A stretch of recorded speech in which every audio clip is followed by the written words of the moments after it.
Estamos aqui agora para iniciar uma nova aula de História, mas antes de iniciar essa aula de História, gostaria de pedir desculpas para minha sala de aula, porque eles queriam que eu fizesse um vídeo, vocês queriam, que eu fizesse um vídeo para revisar sobre a prova de História, que será contra a Reforma Protestante, contra o cisma colonial. Gente, mas realmente não dá, tá muito em cima da hora, mas eu prometo que eu faço isso no mês que vem, e eu prometo mesmo. Bom, hoje nós vamos começar a falar com a Revolução Francesa. Bem, a Revolução Francesa ocorreu na França entre 1789 e 1799. Liberdade, igualdade e fraternidade. Essas foram as palavras de ordem durante a Revolução Francesa, o período revolucionário na França desse período. Na época, a sociedade francesa era dividida em três grupos, três estados. Era o primeiro estado, o segundo estado e o terceiro estado. Bem, o primeiro estado era representado pelos membros do clero, que eram cerca de 120 mil membros, 120 mil pessoas, e era dividido entre alto clero e baixo clero. O alto clero era composto por bispos, abades e cônegos, nascidos de famílias ricas, e sua fortuna vinha do recebimento, vinha do dízimo da Igreja Católica, e era assim que eles viviam. Eles eram bem ricos e eram chamados assim o alto clero, pessoas que nasceram em famílias nobres, que eram bispos, cônegos e abades. E o baixo clero, que eram sacerdotes assim de paróquias pequenas, as paróquias mais pobres. Juntos eles reuniam cerca de 120 mil pessoas, 120 mil membros. Agora, o segundo estado era composto pela nobreza, dividido de três tipos: a nobreza cortesã, a nobreza provincial e a nobreza togada. Os cortesãos viviam no Palácio de Versalhes, que era a sede da corte francesa. Eles tinham uma vida luxuosa que girava em torno do rei e recebiam pensão do Estado sem precisar trabalhar.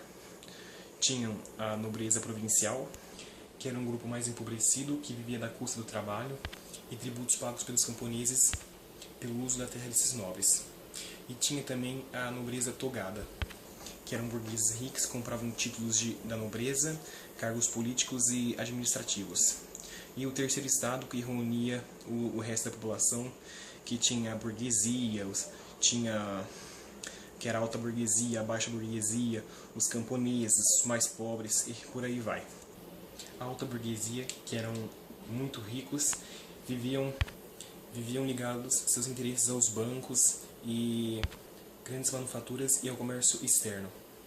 Já a baixa burguesia eram profissionais liberais, como médicos, advogados, professores e artesãos. E tinha os camponeses, que eram os mais pobres, que viviam no campo, que eram cerca de 80% da população da França, ainda viviam no campo na época. E tinha também nos centros das grandes cidades, principalmente em Paris, pessoas muito empobrecidas, que eram assalariadas, e desempregados marginalizados. Eram chamados sans-culottes. Então, era dessa forma que era dividida a sociedade francesa da época. Agora nós vamos ver como foi a crise social na França e na sua sociedade. Em meados do século XVIII, a economia da França começou a cair de rendimento, a se agravar uma crise pelos conflitos que a França se intertia, pelos conflitos que ela ia junto, que foi pela Guerra de 7 Anos e a Guerra de Independência das Três Colônias, que eu já falei no último vídeo, que era a formação dos Estados Unidos, que a França ajudou os Estados Unidos as três colônias a serem independentes na da Batalha de Yorktown, a conseguir independência contra os britânicos, e assim vai. E isso agravou várias crises políticas e econômicas na época na França. Foram as chamadas consequências, eram consequências, tudo que eu faço tem uma consequência depois. A França, na época, tinha uma economia agrária, que era a maioria dos camponeses, que eu já disse que 80% da população vivia nos campos, e as manufaturas e as textis estavam em crise também, pois enfrentavam uma forte concorrência com os tecidos ingleses, que eram mais baratos e mais funcionais, e começou assim a gravar uma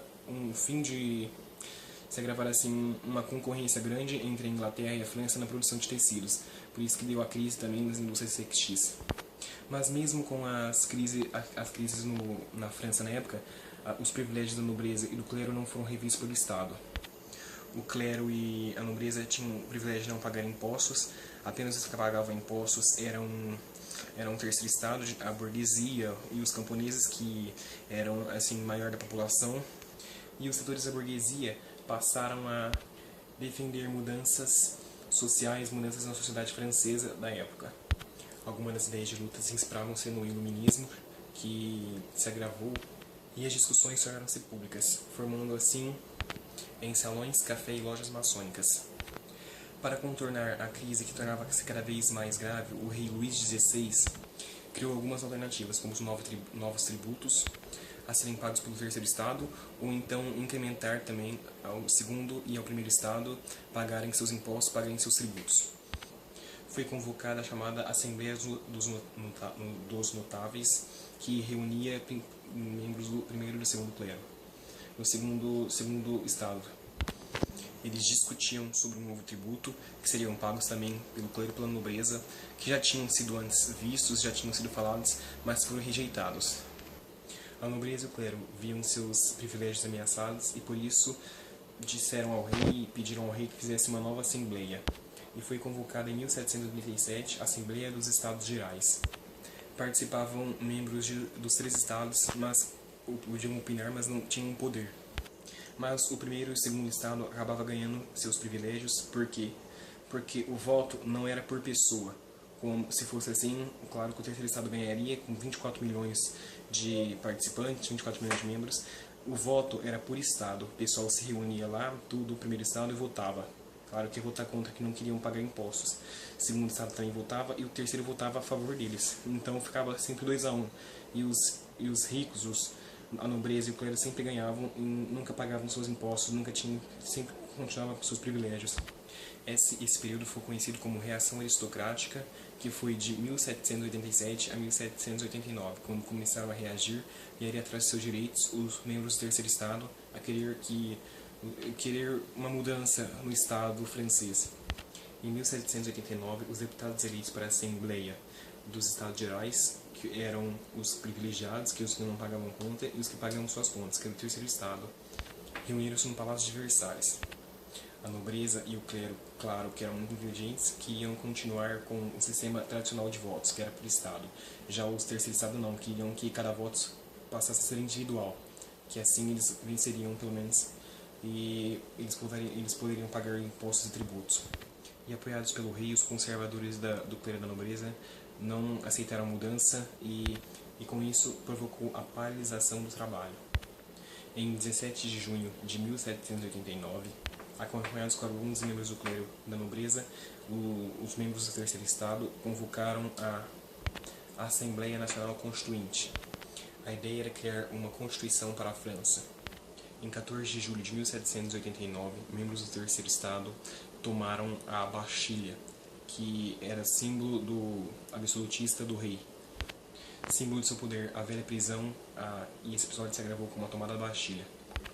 O rei já se encontrava sem forças para impor-se contra a revolução e teve que criar mesmo a Assembleia Nacional, no qual foram tomadas medidas para conter os revolucionários camponeses e a população das cidades. No dia 26 de agosto de 1789, a Assembleia Nacional proclamou a chamada Declaração dos Direitos do Homem e do Cidadão, que eram o respeito pela dignidade humana, a liberdade de pensamento e de opinião, igualdade dos cidadãos perante a lei, direito à propriedade individual e direito de resistência à opressão política. A partir desse momento, o rei deixava de ser considerado representante de Deus e passou a ser considerado representante do povo. Em 1790, os deputados da Assembleia Constituinte criaram a Constituição Civil do Clero. Esse documento oficial permitiu o confisco de terras da Igreja, subordinando o clero francês à autoridade civil do Estado. Em 1791, com um acordo entre os estados, o clero, a nobreza e o terceiro estado, conseguiram terminar com a Constituição, fazendo com que o escritor da época chegasse a pensar que seria o fim da Revolução. Mas nada disso, a Revolução ainda tinha muita coisa para acontecer e era só o início. A França tornava-se uma monarquia constitucional, na qual a alta burguesia era o grupo mais poderoso. Na organização social foi estabelecida a igualdade jurídica entre todos os indivíduos, extinguindo o clero e a nobreza. Mas, mesmo assim, a escravidão continuou nas colônias francesas, que atendiam o interesse dos senhores que participavam do comércio com a metrópole. A Constituição instaurou a liberdade de produção e do comércio, abolindo a interferência do Estado, proibindo greves trabalhistas, e também garantiu a liberdade de crença. Mas o rei Luís XVI não aceitou tão fácil perder seus poderes absolutistas e passou a combater a revolução. Era chamada Reação Contra-Revolucionária. Em 20 de junho de 1791, o rei Luís XVI fugiu de Paris para se unir às forças contra-revolucionárias que organizavam no exterior, mas foi reconhecido e preso, sendo levado à capital francesa e reconhecido e deixado em vigilância. Em meio a esses acontecimentos, um exército austro-prussiano invadiu as terras da França, apoiados clandestinamente pela família real, e revelava segredos de guerra, segredos militares a exércitos estrangeiros. Para defender o país, líderes da revolução como Danton e Marat faziam apelos para que todos os cidadãos lutassem. Em 20 de setembro de 1792, o exército invasor foi derrotado pelas tropas francesas na Batalha de Valmy.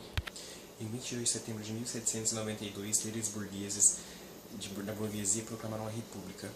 E era uma república dividida entre girondinos e jacobinos. Os girondinos eram a alta burguesia que defendiam posições moderadas. Já os jacobinos defendiam uma posição mais radical. Foi nessa época que foi inventado a guilhotina, aquela famosa serra que parte a cabeça, que prende a pessoa, e houve a ditadura jacobina, que foi de 1793 a 1794. Após a morte de Robespierre, a Convenção Nacional passou a ser liderada pelos membros dos girondinos. Determinou que a França continuaria sendo uma república, só que agora controlada pelo diretório. Em meio a essas situações, um jovem general adquiriu prestígio militar. Napoleão Bonaparte recebeu o apoio da burguesia e dos influentes do exército. E no dia 10 de novembro de 1799, Napoleão deu um golpe de Estado, acabando com o diretório, ou também conhecido como 18 de Brumário, na época do calendário da Revolução Francesa. E esse é o golpe chamado golpe 18 de Brumário. Bem, isso vem da Revolução Francesa, é uma coisa muito complicada, tanto que o vídeo ficou muito longo, mas valeu a pena. Obrigado, pessoal.